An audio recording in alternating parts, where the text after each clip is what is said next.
Hello, I'm Richard Chambers, President and CEO of the Institute of Internal Auditors, back with another in the series of insight and advice conversations. Today I'm joined by Naohiro Mouri, who is the Executive Vice President and Chief Auditor of AIG.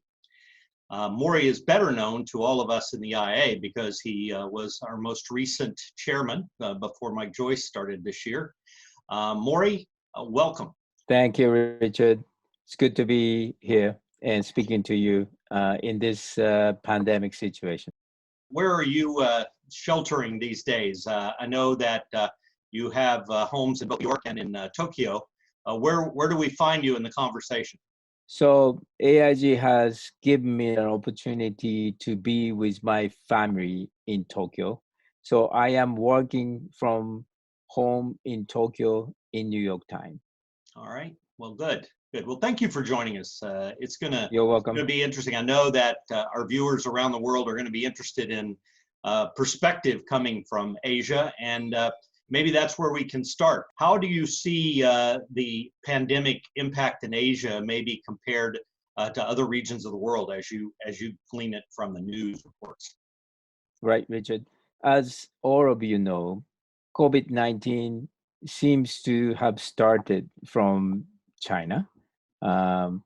And it has gone through most of the Asian countries. So they have gone through the first wave already. Some countries are experiencing the second wave.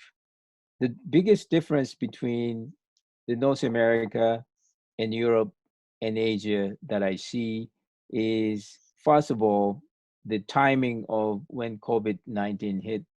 We have gone through the first wave so earlier, so we were actually able to take most of the initiatives, and China is slowly opening up. So we can learn a lot in Asia what the other countries can do. Japan is still under the advisory for staying home because the curve is coming down, but we are not at the point where the control can be loosened. We still continue to exercise the due care about social distancing and working from home. So changing gears a little bit, you have a pretty good size audit group there at AIG. Your team is also dispersed globally. Has that presented any unique challenges to you, other than what obviously everyone is dealing with, trying to have staff working from home, having your staff working in many different countries around the world? So I have 400 auditors spread around the world.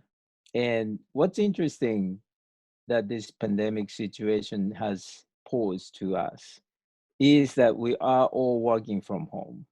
And I have always said to my guys, it doesn't really matter where you work, whether it's your home, whether it's Starbucks, your library. Obviously, those places you can't go now, but it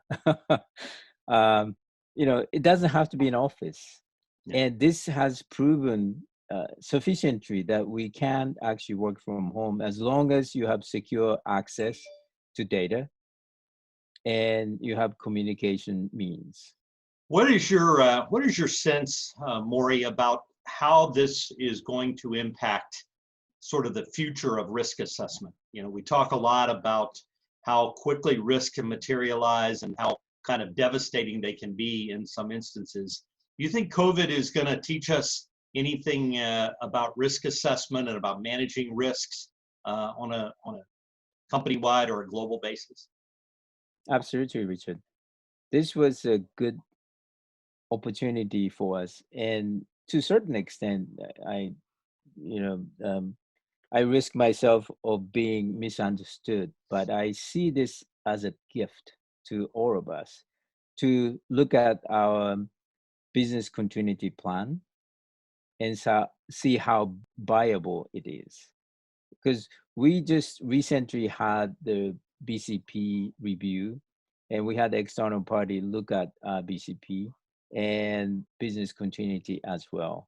So this has proven to be the greatest actual exercise that we really have to move into work from home and moving into digital format that we all been talking about. Now we're forced to do this because we all have to work from home.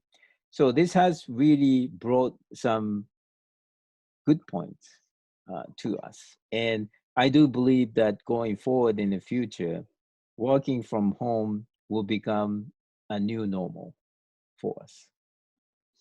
What advice would you have for any chief audit executive who's trying to prove or demonstrate to management and the board that internal audit, it can be particularly valuable during a period like this? Because what's happening is everyone is so busy fighting fires in their own suites, so to speak, that internal audit in some companies isn't being consulted. But what would you do? And I'm sure that's different at AIG, but what would you do if you were a chief audit executive and you wanted to try and get management and the board's attention by demonstrating what internal audit can do? So Richard, what is our strengths as an internal auditor? We are the expert of knowing the control, advising the control. And times like this, business is, as you said, firefighting with the pandemic situation where our customers are really calling us, expecting us to deliver service that they have always expected us to deliver in the situation where everyone is working from home. So clearly, the control must change to adapt to that situation. That's where our expertise will come in to help the business to review what changes that they're making and ensuring that those controls are operating properly.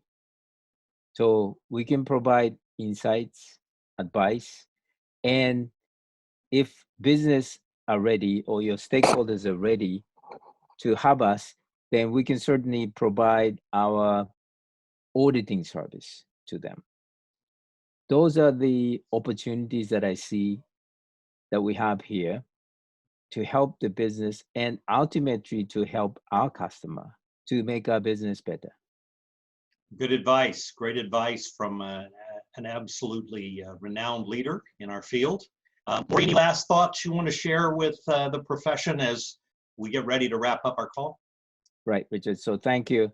I do once again appreciate the opportunity to address to all of our fellow internal auditors in this very difficult situation.